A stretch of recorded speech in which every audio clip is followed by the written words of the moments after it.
què farem per interpretar el compte de resultats? Doncs el compte de resultats és un llistat que hi ha dues columnes on hi ha totes les despeses i tots els ingressos. La diferència entre despeses i ingressos serà el nostre benefici o la nostra pèrdua. El que ens explica el compte de resultats és la nostra situació econòmica de l'empresa i té com a objectiu informar de si tenim benefici o si tenim pèrdua, no té més. Llavors, aquest és un taulell que jo utilitzo quan faig les meves sessions en format taller per jugar. Aquí és una sessió informativa, però on es pot veure és un llistat molt semblant al que ens pot donar el gestor i és el que li hauríem de demanar al gestor. És a dir, en un costat tindrem totes les despeses, aquí a l'esquerra, detallades per cada una d'elles, i aquí a la dreta tots els ingressos. Com a despeses tenim la compra de materials, tenim els treballs realitzats per altres empreses, tenim els lloguers, reparacions, serveis professionals independents, qualsevol persona que sigui autònoma, transport de materials, assegurances, comissions, despeses de publicitat, subministraments, tributs, despeses de personal, interessos bancaris i després també tenim l'amortització, que després en parlarem. I en aquesta banda d'aquí a la dreta tenim els ingressos per venda, venda de producte o venda de servei, o tot tipus de subvencions també o ingressos excepcionals. Llavors, mirant aquest compte de resultats d'un negoci, el que podrem observar és, primer, si guanyem o perdem diners. Evidentment, si jo faig la resta i la suma i la resta de tot això, veuré si tinc benefici o si tinc pèrdua. Veuré quants diners venc, perquè si jo miro aquí quants diners de ventes tinc, doncs veuré els diners que tinc. Després veurem detallades totes les despeses que tinc i veurem en què ens gastem els diners. Fàcil, no? És un llistat molt senzill, però quin és el problema d'aquest llistat? Que aquest llistat no el vol ni Hisenda.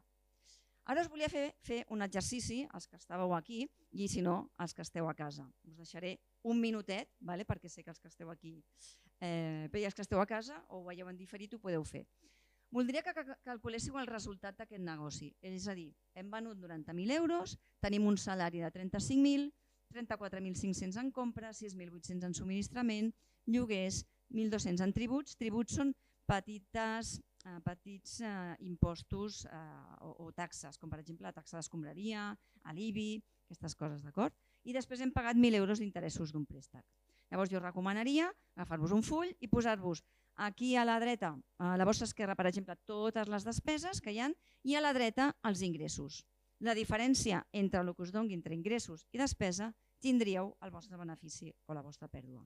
Així que si ho esteu veient en diferit, pareu un moment el vídeo, feu l'exercici i continueu.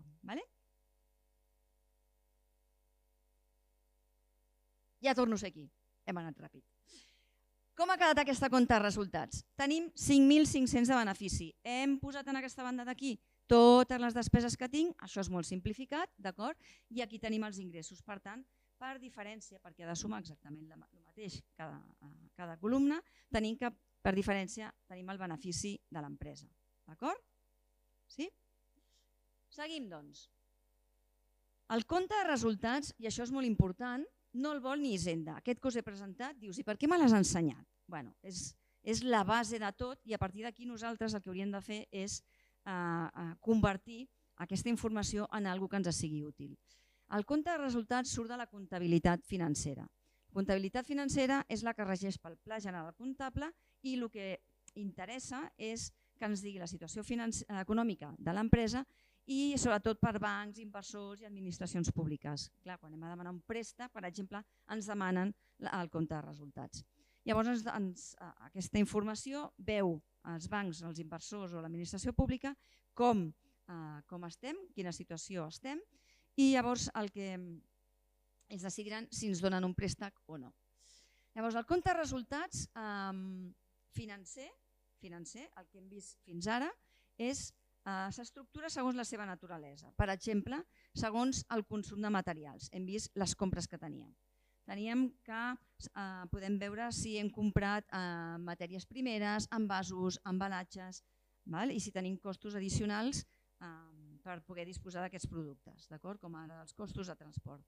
Després també es poden classificar per la seva naturalesa de serveis exteriors, doncs són serveis que ens fan empreses externes, com per exemple subministraments d'energia, reparacions que ens pugui fer qualsevol altra empresa, publicitat, assessories, tot això.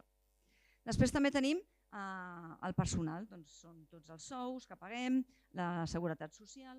Després també tenim les amortitzacions, que és el consum d'aquests béns i serveis, d'aquests béns d'inversió, perdoneu, que s'han de posar de manera progressiva al llarg de la seva vida útil. Després explicarem amb més detall què és això de les amortitzacions. Després també tenim els costos financers, que són interessos de préstecs i de compres, i després altres, com poden ser els impostos o totes aquelles despeses excepcionals que tenim. Excepcional significa que no formen part de les nostres despeses habituals. Dit això, torno un altre cop amb el mateix llistat. Aquest llistat és d'on traiem tota aquesta informació. Però què passa amb aquesta informació que ens dona el gestor? Doncs amb això sabem en què ens gastem els diners exactament? Sabem quin departament té més despeses? Podem saber-ho? Sabem en quin producte tenim més benefici o quin no, a nivell de ventes? Sabem qui gasta més diners? No. Per què? Perquè aquest llistat només ens dona el detall de totes les despeses que tenim per conceptes. Però no ens diu qui se les gasta o si tenim diversos departaments, qui és el departament que més consumeix. Tot això no ens ho diu. Llavors, clar, ens trobem que ens falta molta informació per poder analitzar bé aquest compte de resultats. Llavors, hem de tenir en compte que per tenir més informació el que necessitem és d'aquesta comptabilitat, d'aquest informe financer que traiem, el que nosaltres hem d'aconseguir és transformar-lo en el que anomenem la comptabilitat analítica, que és transformar tota aquesta informació en una informació que ens sigui molt útil. Llavors, per tant, la informació mercantil, aquesta financera, aquest llistat que hem vist fins ara, és el que s'enviarà a Hisenda, més o menys transformadet, i llavors la informació analítica és la que hauríem d'utilitzar nosaltres per saber què passa en el nostre negoci. I és crucial saber el que passa en el nostre negoci. Llavors, aquesta informació analítica el que té per objectiu és saber qui gasta aquests diners, en què es gastem aquests diners, com es consumeixen tots aquests recursos, per saber què? Per determinar el cost de cada producte i servei, saber si és rendible o no el nostre negoci, saber quin producte té més rendibilitat o no. Per exemple, si em dedico a fabricar i vendre roba, per exemple, com sé la rendibilitat d'això o d'això? Si jo sé, per exemple, el que em costa fabricar això, que és diferent d'aquest aquí, sabré si tinc més, quin dels dos productes és més rendible i quin no. I això és el que necessito saber, que en el llistat anterior no el tinc. Llavors, aquí m'he posat un petit quadre on diferencio el que és la comptabilitat financera, que és el que us dona el gestor, i aquesta és l'analítica, la que hauríeu de fer vosaltres i la que treballarem ara. És a dir, la comptabilitat financera és la que està subjecta a regulació mercantil, que és la que s'entrega a Hisenda. La comptabilitat analítica és la que ens fem nosaltres a casa per saber si anem bé o anem malament. Després, a nivell de període de temps, la comptabilitat financera normalment s'entrega a Hisenda de forma anual. Hisenda només ho veu un cop a l'any. Nosaltres hauríem de fer aquesta comptabilitat analítica, aquest detall analític, com a mínim, cada 3 mesos. Jo recomano cada mes, perquè si ho fem cada 3 mesos anem tard i després veurem què passa si ho fem cada 3 mesos. I després, quin és l'objectiu de la comptabilitat financera? Doncs veure l'estat financer per les entitats públiques, a Hisenda, pels bancs o pels accionistes. Però a nivell de comptabilitat analítica el que volem veure si realment vendre aquest producte és rendible, perquè potser no m'interessa fabricar això i sí que m'interessa fabricar aquests pantalons. I això és el que jo tinc que analitzar, que Hisenda no m'ho demana. I llavors pensem, com que Hisenda no m'ho demana, doncs no ho faig. No, tot el contrari. Ho hauríem de fer per saber què passa a la nostra empresa. Per la informació analítica, què hem de separar? Tenim 4 coses a separar. Què són els costos fixes, costos variables, directes i indirectes? Algú sap la diferència, dels que esteu aquí? Passo el micro.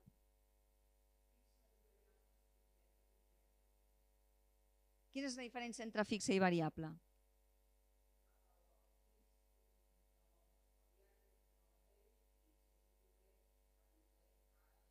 Correcte.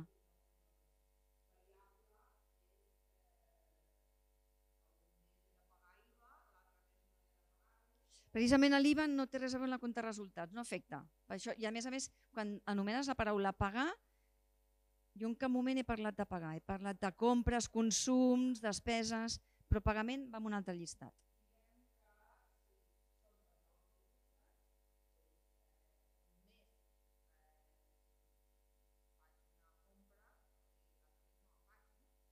Llavors de què depèn? Que siguin costos variables?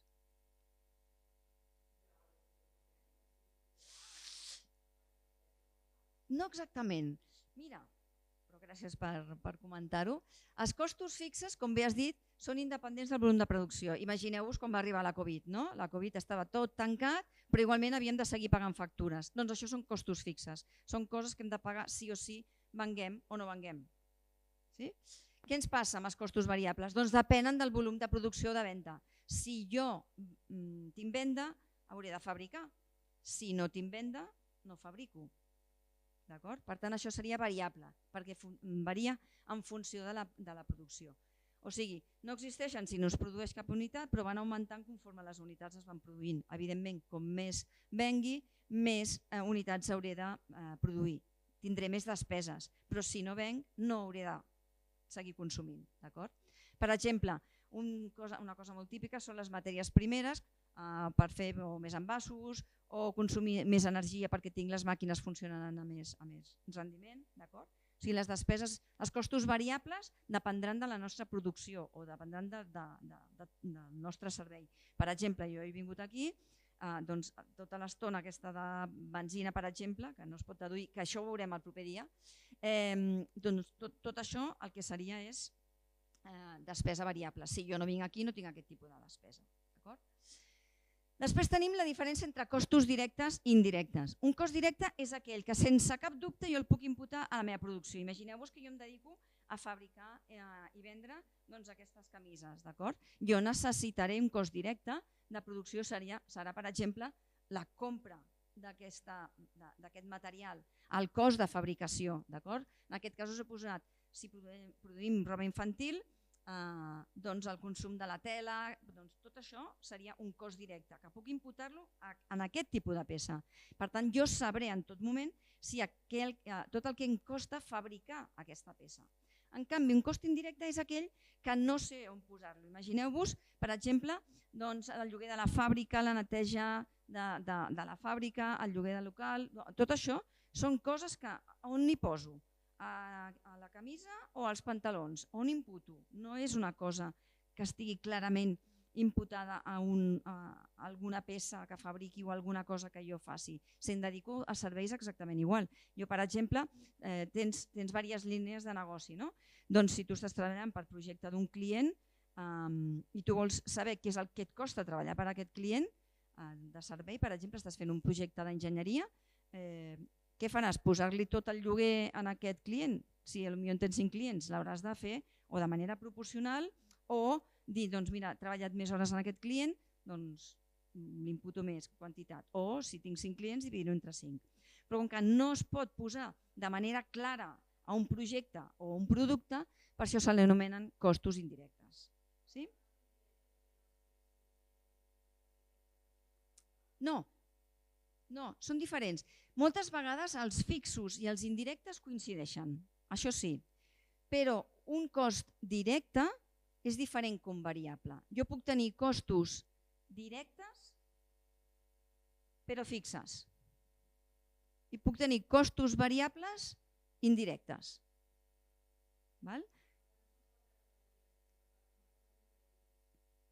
Són 4 categories que depèn del tipus de negoci que tenim, els podem classificar d'aquesta manera, diguem. Si tenim produccions, dediquem a la venda de productes, tindrem els 4 gairebé sempre. Si em dedico a servei, clar, no tindré costos directes com a tal, perquè no fabrico res. D'acord? Però no són excloents. El que sí, moltes vegades ens podem trobar que els costos indirectes són pràcticament els mateixos que els costos fixos. Sé que costa d'entendre, m'agradaria fer un exercici perquè quedés clar, però anem pillats de temps. Per tant, per calcular el cost total tenim el cost, que és aquest d'aquí, aquesta part d'aquí, i aquí tenim les unitats que anem produint. independentment de totes les unitats que jo produeixi o vengui, els costos fixes seran els mateixos. Els costos indirectes, no, alguns no. Els costos fixes seran els mateixos. En canvi, els costos variables, si no fabrico, no en tinc. A mesura que vaig fabricant, ho tinc. Ho veieu?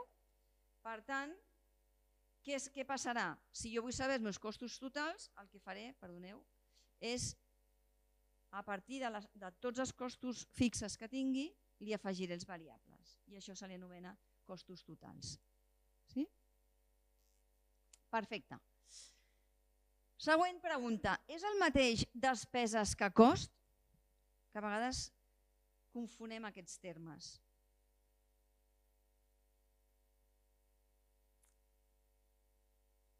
Ui. Si ho pregunto, evidentment és perquè és diferent, no? Però llavors, jo posaria, quina és la diferència entre despeses i costos? I us il·lustro molt ràpidament. Mireu, els costos són necessaris per fabricar. Estàvem parlant de costos directes, costos indirectes, d'acord? I per fabricar el producte i formen part del valor del producte. I en canvi les despeses són necessàries perquè l'empresa funcioni. Per exemple, jo us he posat un exemple aquí. Dins una fàbrica, doncs la matèria prima és un cost perquè el necessito per fabricar, però el sou del departament de recursos humans o el dels financers, per exemple, són necessaris, són despeses, són necessàries, però no és un cost perquè no els necessito per fabricar o vendre. En canvi, els operaris que poden estar a la línia de producció, el seu sou sí que seria un cost. Per tant, la diferència entre cost i despesa és que el cost es pot imputar directament a la producció. En canvi, les despeses són necessàries, però no estan allà treballant directament a peu de producció. S'entén?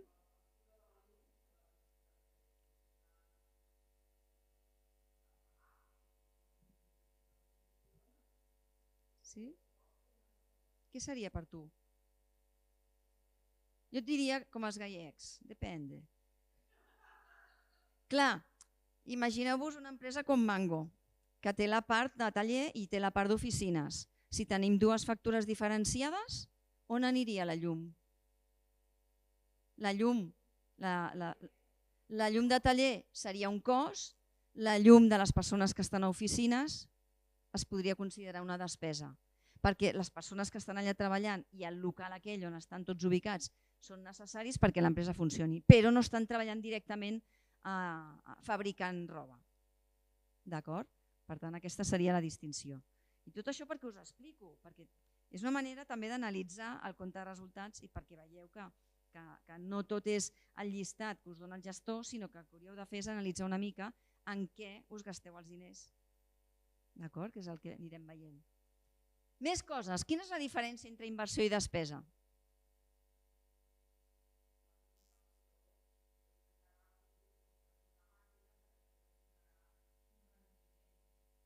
Sempre et dona un rendiment?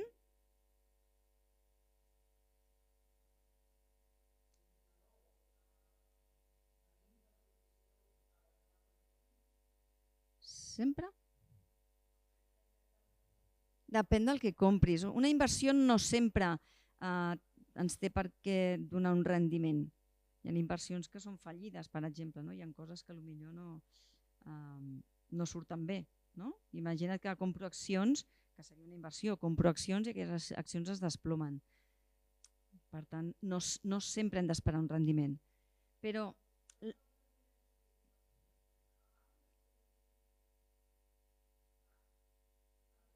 no, tu quan ho compres per inversió perquè sigui inversió s'han de donar, ara diré, una sèrie de circumstàncies, d'acord? Però tu no el compres amb la finalitat de que després tinguis un retorn o de recuperar aquella inversió. No, perquè jo tinc un ordinador i quan es mori es mor l'ordinador, no recuperaré res. Sí? Durant un temps determinat. D'acord, això sí que t'ho compro. Això t'ho compro. Llavors, quina és la diferència? La despesa és allò que paguem i no recuperem, és efímer. És efímer. Normalment són els consums, els serveis que ens fan altres persones i així. Normalment és la utilització d'un bé o servei a canvi d'una contraprestació. I una inversió és allò que compra l'empresa, és propietat de l'empresa. En canvi, un servei i un consum no és propietat de l'empresa. Ho compra per produir i vendre i perquè el negoci funcioni. D'acord? Dura més d'un any i és propietat de l'empresa. Sí? Ara us volia fer un joc en pilota, però degut a la situació en la que estem, ho farem una mica de viva veu. Jo volia que em diguéssiu coses que considereu inversions. Una inversió, quan es tracta d'una empresa o d'un negoci, se li anomena immobilitzat, perquè està immòbil. Immòbil perquè durant més d'un any allò suposadament el compres perquè et duri més d'un any. I per això s'anomena immobilitzat. I té la consideració d'inversió, primer, perquè allò que compres dura més d'un any, perquè serveix per produir o vendre, per exemple, sense ordinador jo no podria fer la meva feina, per exemple, perquè és propietat meva, no ho tinc en renting, per exemple, no ho tinc llogat, sinó que és propietat meva, i perquè sigui immobilitzat també hauria de ser, el valor superior hauria de ser de 300 euros. D'acord? Si és inferior a 300 euros, Hisenda et pot arribar a discutir que allò és inversió o no és inversió. T'ho pot arribar a discutir. Però se suposa que seria valor superior a 300 euros. Em podeu dir algun tipus d'inversió que creieu, a part de l'ordinador o una màquina? Un cotxe. Ja discutirem dissabte dels cotxes. Què més? Un pis, perfecte, que el compres en propietat, no llogat.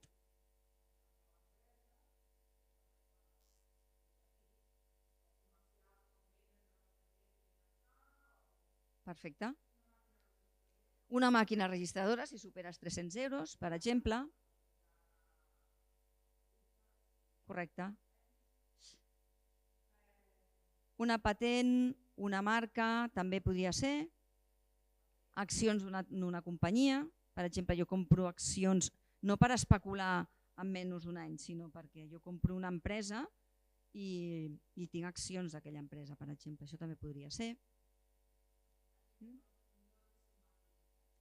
Bueno, màquines sí, com que ja les havíem anomenat, per això he dit sí, tot tipus de màquina entraria aquí dins. D'acord? Doncs això se li anomena immobilitzat i serien totes aquestes inversions. Local comercial que sigui de propietat, no llogat, per exemple. Tot l'utillatge que utilitzem a l'hora de fabricar, que sigui superior a 300 euros també es podria considerar aquí. Utillatges són aquestes petites eines que utilitzem, una taladradora o coses així, per exemple, ordinadors, impressores, la taula, tot el mobiliari que tenim també el podríem considerar aquí dins. Mòbils, per exemple. Software, sempre i quan no sigui llogat i no estigui al núvol, sinó que tu realment compres un software superior a 300 euros. Una altra cosa és el que tu pagues mensual per aquell software, allò seria una despesa.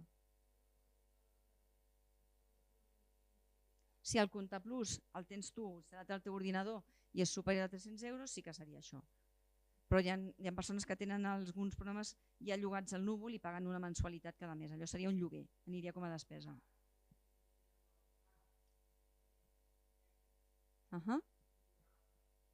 Sí, a l'AutoCAD, per exemple, correcte. Sí. Perfecte. Sí, una càmera de vídeo, que jo sigui youtuber i hagi de comprar una càmera de vídeo, de fotografia, tot això també seria una inversió. O un micro, també seria inversió.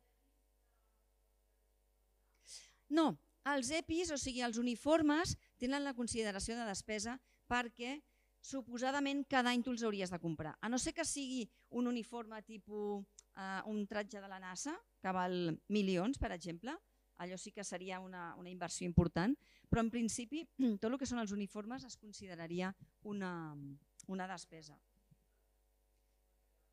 Correcte, tot el material de paper que tenim i així, en principi són coses que compres per consumir. Doncs això seria un immobilitzat. Llavors em direu, vale, molt bé, i això on va? Doncs això no va a la compta de resultats. I direu, i per què us ho ensenyo? Per una cosa molt concreta. Si sou una empresa, tota aquesta informació la trobareu en el balanç, però els autònoms no tenim l'obligació d'entregar el balanç. Però sí tenim l'obligació de portar un registre registre d'inversions que Hisenda ens el pot demanar. I hem de posar totes les inversions ben detalladetes que comprem. I hem de portar aquest registre. I per això he dit a l'inici que és una de les coses que li hem de dir al nostre gestor de que ens ho compri. De que li hem de donar tot això perquè ens ho comptabilitzi. D'acord? Per tant, aquest llistat com a autònoms l'hem de tenir a part i els que tenen societat ho tindran, veuran aquest llistat en el balanç. Per què us explico tot això? Perquè això va lligat amb el terme amortització, que ho he comentat abans. Dintre el compte de resultats hi ha una cosa que se li diu l'amortització. L'amortització és reflectir la pèrdua de valor de totes les inversions que tinc. És a dir, si jo compro un ordinador, compro una taula o un micro, no sé què, o una maquinària, a mesura que va passant el temps, allò perd valor. Tot el que compri com a inversió va perdent valor. Llavors, Hisenda el que diu és, jo el que et deixo fer és que cada any em posis un percentatge d'aquest valor, el posis com a despesa en el compte de resultats. D'acord? Perquè com que aquesta informació que us he dit abans, tot això d'aquí, no ho podràs posar en el compte de resultats, sinó que ho tens en un llistat a part, tu has fet aquella inversió, tu t'has gastat uns diners, tot allò hauria de ser una despesa. Doncs Hisenda diu, serà una despesa, però en lloc de posar-m'ho tot el mateix any, m'ho vas posant a trossets, cada any em vas posant un trosset. Doncs llavors el que es tracta és això. Aquí us he posat un exemple molt senzillet, que és, per exemple, aquí, comprem un ordinador, d'acord? Llavors diem, molt bé, els que tenen societat ho posaran en el balanç. Tindran que hi ha un valor de 1.000 euros en el seu balanç, d'acord? I els que som autònoms tindrem un llistat a part en el qual es veurà que tenim aquest ordinador per 1.000 euros. Què passarà? Doncs cada any, segons Hisenda té un totxo així de gruixut i també les normes comptables que ens diuen quin és el valor que van perdent les coses. És a dir, un ordinador Hisenda considera que de mitjana duren 4 anys. És a dir, que cada any perd un 25% del seu valor. Una taula o el mobiliari, un 10%. Doncs cada any posaria el 10% del que ens ha costat això. Llavors, en el nostre llibre, si som autònoms, en el nostre llibre registrarem que tenim un ordinador i que el primer any ja ha perdut aquest 25%. El segon any el 25%. I al cap de 4 anys el seu valor comptable, dic comptable, serà 0. I el mateix es trobaran els que tenen una societat i ho tenen en el seu balanç, d'acord? S'ho trobaran en valor 0. El segon any es trobaran que tenen 1.000, menys 250, menys 250. És a dir, el valor al cap de 2 anys serà de 500 euros. És a dir, que tenim inversions per aquell valor. Digue'm.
Sempre i quan sigui de propietat i no sigui de renting, per exemple. Però està molt bé aquest apunt, perquè, clar, imagina que tu, a part de totes les ventes que has fet o tota la facturació que tens, et puguis posar, en el cas d'un camió em sembla que són 8 anys que pots posar-te, no tinc clar, em sembla que són 8 anys, poguessis posar-te cada any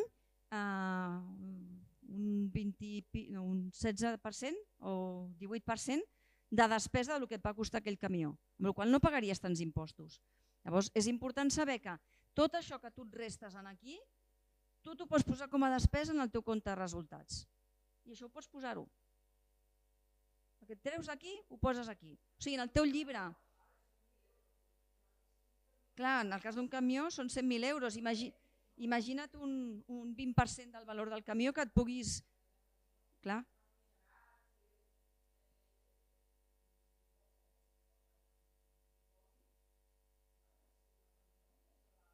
Sí. Imagina que tu, quan fas les teves comptes, tant com a autònom com per empresa, puguis posar-te, encara que sigui un 10% d'aquell valor, 10-15.000 euros més de despesa. No pagaries tants impostos i això a vegades ens n'oblidem. Llavors, és molt important entendre que quan fem una inversió, allò té un plaç de temps i hem de reflectir la despesa en aquest temps i cada any hem de posar un trosset d'aquella despesa. D'acord? Per tant, anem a fer un petit exercici. Com analitzar les despeses per veure si guanyem diners? Primer de tot, recordem, demanarem el llistat del compte de resultats al gestor, ho posarem en un Excel i calcularem els marges, ara veurem com es calculen tots aquests marges, analitzarem quin pes té cada una d'aquests marges i veurem què passa a la nostra empresa. Per exemple, l'única fórmula que us donaré avui és molt senzilla. És qualsevol despesa que tinguem, la dividim per la venda i la multipliquem per 100. Així sabrem que, per exemple, si jo venc 100 euros i tinc unes compres d'un marge d'un 40%, vol dir que cada venda que faci destino 40 euros a la compra. D'acord? Llavors, aquesta és l'única fórmula que vull que recordeu. Imagineu-vos, us he posat aquest llistat perquè vull que analitzem una mica tranquil·lament. Què és? Tinc aquí, a dalt de tot, les vendes, d'acord? I tinc totes les despeses d'aquesta empresa. I estic comparant les dades que vaig tenir l'any anterior, vaig tenir unes vendes de 150.000 euros, i aquest any, en aquesta columna d'aquí, he tingut unes vendes de 170.000. O sigui, he augmentat vendes en 20.000 euros. Però, ai mare, què ha passat? Mireu, el meu benefici l'any passat era de 14.000 i aquest any ha sigut de 7.500. Ostres, com pot ser que hagi venut 20.000 euros més i resulta que tingui menys benefici? L'any passat, de cada 100 euros en guanyava 9,9 i aquest any, de cada 100 euros que he venut, me'n guanyo només 4,5. Ostres, què ha passat? Doncs el que hem de fer és demanar-li al nostre gestor més a més la informació del nostre compte de resultats, ho posem en un Excel, d'acord? Si no tenim una intel·ligència artificial que ens ho faci, ho posem en un Excel i comparem què és el que ha passat. Per exemple, anem a fixar-nos a poc a poc. Imagineu-vos aquí les compres, que és aquesta d'aquí, la segona línia, d'acord? L'any passat teníem 60.000 euros de compres i aquest any 75.000. Però fixeu-vos, quan comparem 2 mesos, 2 anys o el que sigui, és interessant comparar un percentatge. El que estic fent és la fórmula d'abans. El que he fet és agafar-me la despesa, la divideixo per les vendes i la multiplico per 100. No faig res més, aquí igual. Despesa, dividit per vendes, multiplicar per 100. L'any passat, de cada 100 euros que facturava, gastava 40 euros en compres. I aquest any, de cada 100 euros que he facturat, m'he gastat 44,1. Veieu? Què ha passat aquí?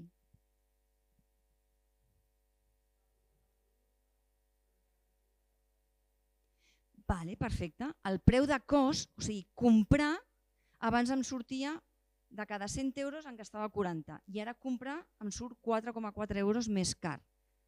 Llavors, què he de fer? Per exemple, ha pujat el preu de l'oli, ha pujat el preu de la farina i resulta que jo tinc una empresa que es dedica a fer pa i m'està pujant el preu del producte. Això m'està afectant, de cada 100 euros estic perdent 4. M'està afectant moltíssim. Si jo aquest anàlisi el faig un cop a l'any, ja vaig tard, perquè no estic atents de veure què ha passat. No puc negociar amb proveïdors, ni puc plantejar-me si el mercat està disposat a que jo augmenti el meu preu de venda. Perquè clar, si cada vegada em costa més car produir, al final hauré d'augmentar el preu de venda, que és el que ha passat amb l'oli. Per exemple, amb la farina. Perquè la matèria prima era tan cara que al final s'han vist obligats a pujar-nos el preu de venda. Sempre quan el mercat estigui disposat a acceptar-ho, compte amb això. El ferro també, el coure.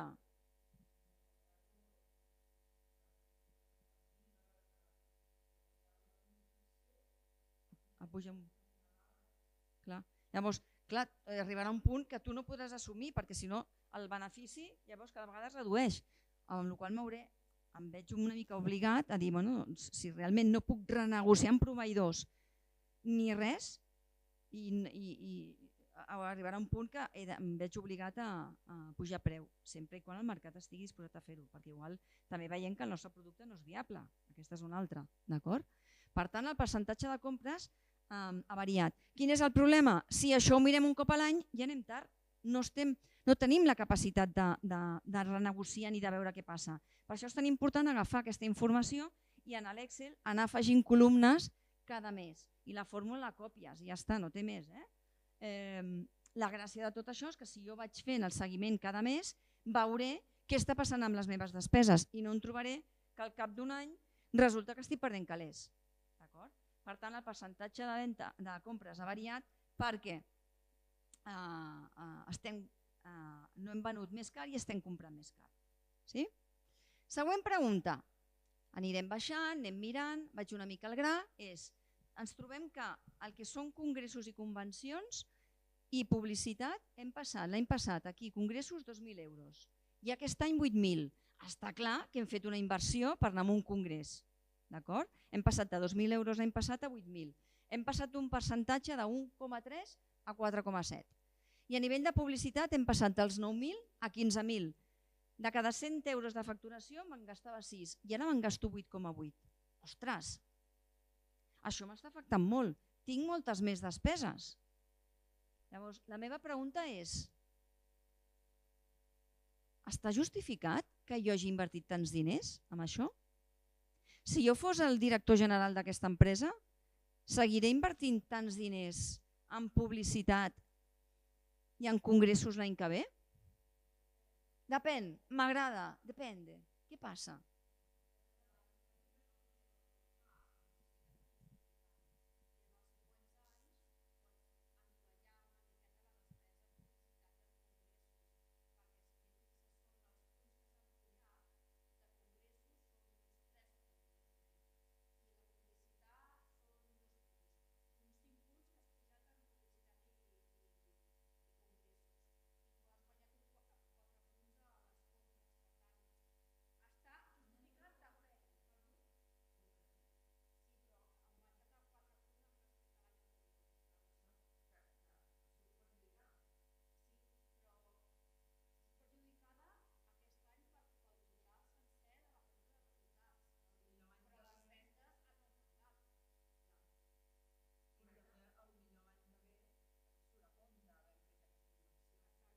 I també depèn de quan traiem això. Si això ho trec un mes després, imagineu-vos que això és el febrer, o això és el gener, i això és el març, i jo he fet el congrés al febrer.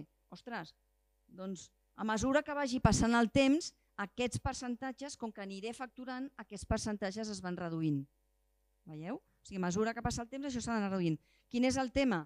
Doncs que el que hem d'anar veient és que si no fem aquest anàlisi cada mes, ens trobarem que no sabem si guanyem o perdem diners.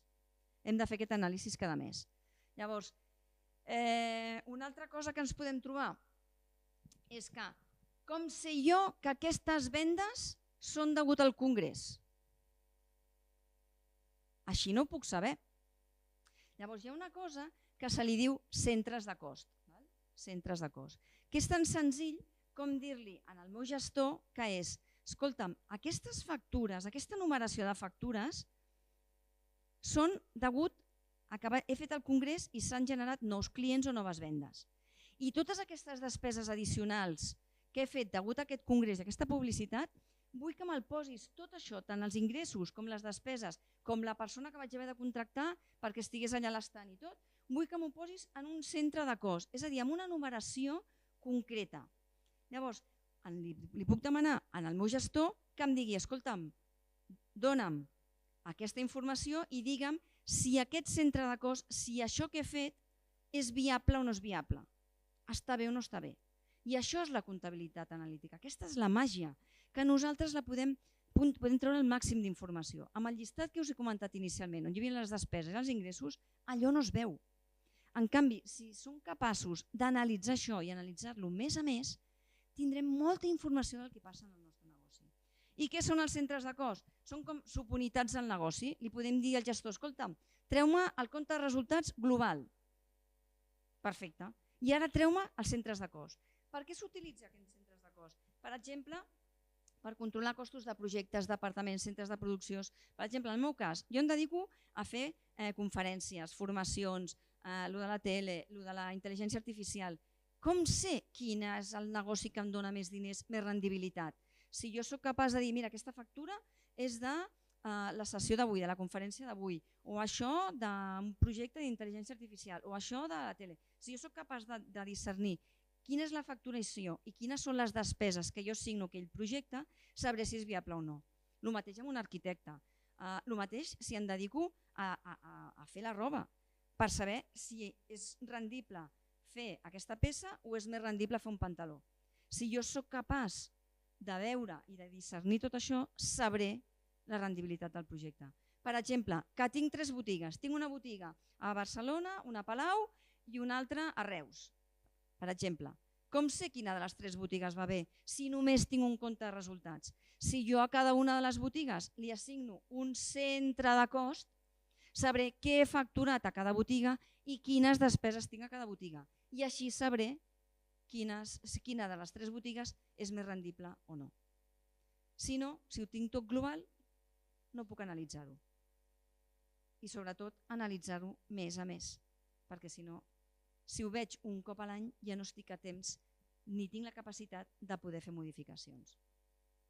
Els centres de cost ens serveixen per decidir si he de llançar o no un producte. És a dir, jo puc fer un tasteig d'un producte, ho poso en un centre de cost, així no ho barrejo amb el meu dia a dia. Puc fixar, serveix per fixar o pujar el preu d'un servei. Si jo veig que el que he vist abans era només la compta de resultats del tema dels congressos que vaig realitzar, jo podré veure si he de pujar el preu o no, perquè si jo cada vegada tinc més despeses i em costa més comprar un producte, podré decidir si pujo el preu o no. Digue'm.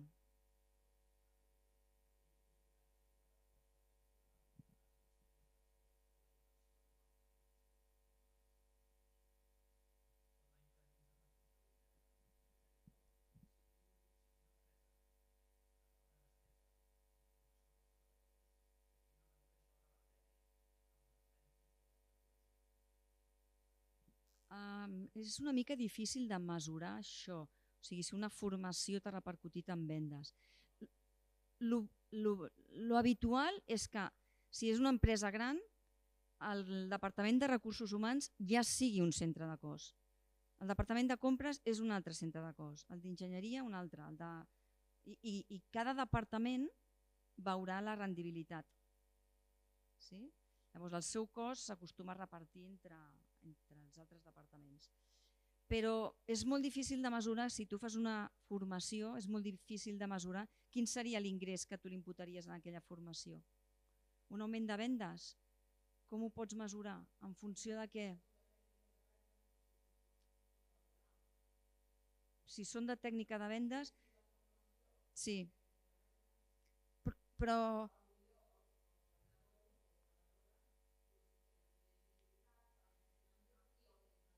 ja, però a l'hora d'emetre la factura, com distingeixes que allò és perquè la teva tècnica de venda ha sigut millor?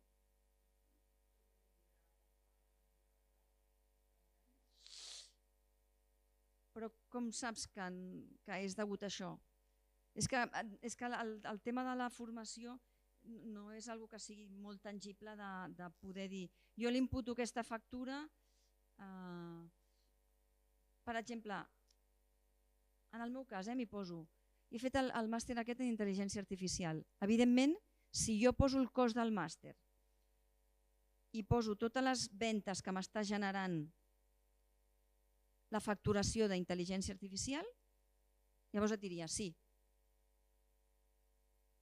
És com ho tinc jo. O sigui, jo he fet una formació i estic facturant per el que jo he après.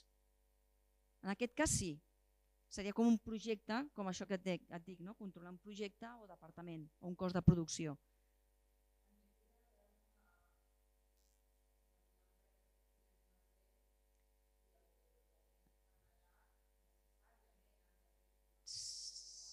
Sí.